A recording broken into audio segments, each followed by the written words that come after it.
What if I told you that Lord Voldemort, the Dark Lord himself, wasn't evil because he craved power, but because he feared connection? We imagine Voldemort as the ultimate symbol of domination, a sorcerer who bent the world to his will, feared by all, trusted by none. But what if his mistrust wasn't arrogance or cruelty? What if it was terror? The terror of vulnerability, because beneath the skull-like face and the serpentine voice lived something disturbingly human, a boy who never learned to be loved, who saw trust as the first step toward annihilation. Voldemort didn't destroy others out of hatred, he destroyed them before they had the chance to destroy him. The irony is chilling. The most powerful wizard in history built an empire on fear because he was terrified of being powerless. Tonight, we're not just asking why Voldemort was feared, we're asking why he feared everyone else. By the end of this video, you'll never see Lord Voldemort, or the nature of evil, the same way again. Let's go back. Not to the battlefield, not to the graveyard, but to the orphanage on Wolves Road. A small, pale boy sits alone, watching the rain. He doesn't cry, he doesn't ask for comfort.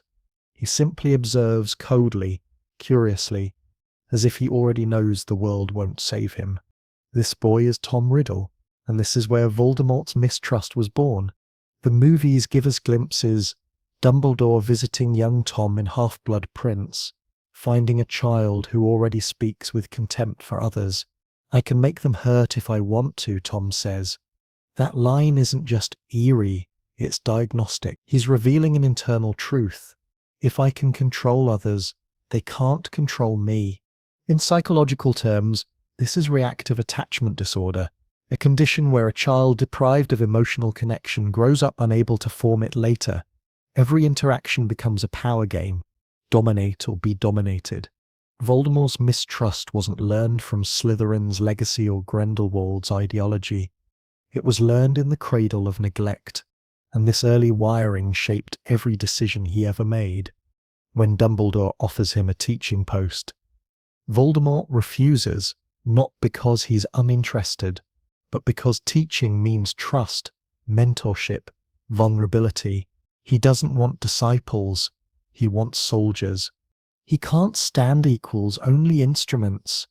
Notice his language in Deathly Hallows. My faithful, my servants, never my friends. Even the Death Eaters are pawns in an elaborate emotional chessboard. In Voldemort's mind, power and trust cannot coexist. One must consume the other. That's why he splits his soul into 7, the ultimate symbol of paranoia. Each Horcrux is both shield and shackle, proof that he'd rather mutilate himself than risk dependence. He built immortality not to escape death, but to escape need. And that's what makes him the most psychologically fragile villain ever written. Let's uncover the evidence that proves Voldemort's mistrust wasn't just strategy, it was pathology.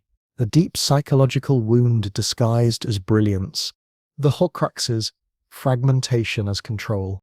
Creating 7 Horcruxes isn't just about immortality, it's about division. In psychological terms, this mirrors dissociation, a defense mechanism used to distance oneself from pain. Voldemort's greatest fear wasn't dying, it was being whole. Wholeness means emotion, memory, and vulnerability. By fragmenting his soul, he created a version of himself that could never be touched or loved. Each Horcrux was a promise to himself, no one will ever reach me again. 2. The mirror scene. Narcissism as armor. Remember when Voldemort appears from the back of Quirrell's head in Sorcerer's Stone? He demands, "Use the boy, bring him to me." He doesn't say please. He doesn't explain. Because Voldemort doesn't negotiate, he commands. His relationship with others mirrors narcissistic personality disorder. Complete reliance on control to preserve a fragile ego. To trust someone would mean admitting limitation, something his psyche cannot tolerate. 3. Betrayal and the Death Eaters. Paranoia as leadership. In Goblet of Fire, after his resurrection, Voldemort greets his followers with both reward and punishment. He caresses Lucius's face but tortures others for their absence. This isn't random cruelty, it's behavioral conditioning. He keeps his followers loyal by ensuring fear outweighs love. It's the psychology of dictators and cult leaders, emotional inconsistency as control. To trust is to weaken, so he makes loyalty a form of self-preservation. 4. His obsession with Dumbledore. Projection of fear. When Voldemort calls Dumbledore his greatest rival, he's revealing something deeper. Dumbledore represents what Voldemort fears most, moral authority built on empathy. Dumbledore's strength comes from trust in people, in redemption, in love. To Voldemort, this kind of openness is alien, almost supernatural. His hatred isn't rooted in ideology, it's envy. Dumbledore's calm faith in others exposes Voldemort's most dangerous truth. His fear of connection is his weakness. Some fans argue that Voldemort's mistrust was logical, even brilliant. After all, betrayal is what brought down every dark wizard before him. Grindelwald trusted too much. Dumbledore believed in second chances. Voldemort, by contrast, saw loyalty as a temporary illusion. From a survival standpoint, his paranoia worked. He rose from nothing, commanded nations, and nearly rewrote magical history. But this argument ignores one devastating detail. His downfall began the moment he stopped pretending to trust anyone. Let's revisit Order of the Phoenix. When Lucius Malfoy fails him, Voldemort doesn't forgive. He humiliates him.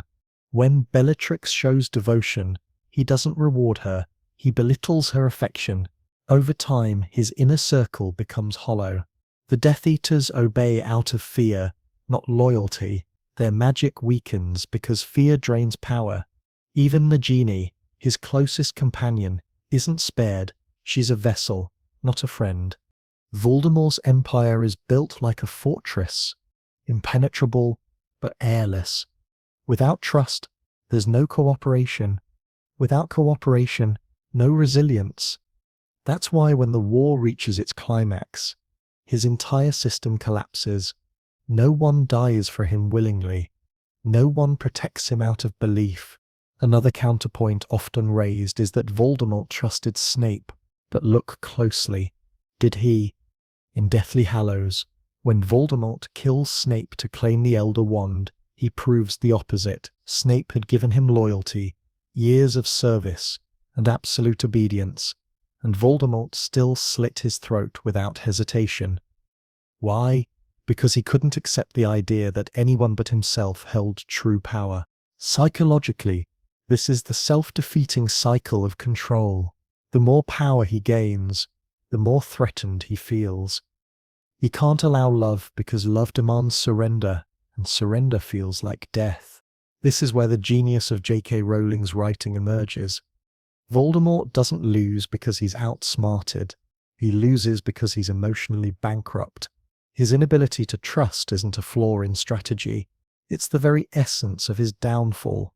When Harry tells him, "You don't know love or friendship," it isn't an insult, it's a diagnosis. Voldemort's greatest weapon became his greatest poison. The tragedy of Voldemort is that he sought power to escape pain, and in doing so, became defined by it.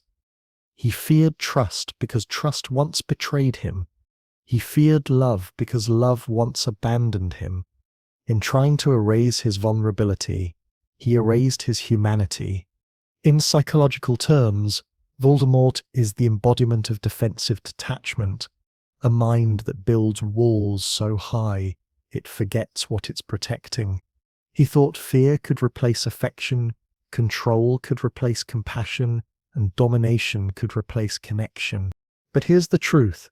Power without trust is hollow, immortality without love is torment, and the boy who never wanted to depend on anyone ended up dying utterly alone.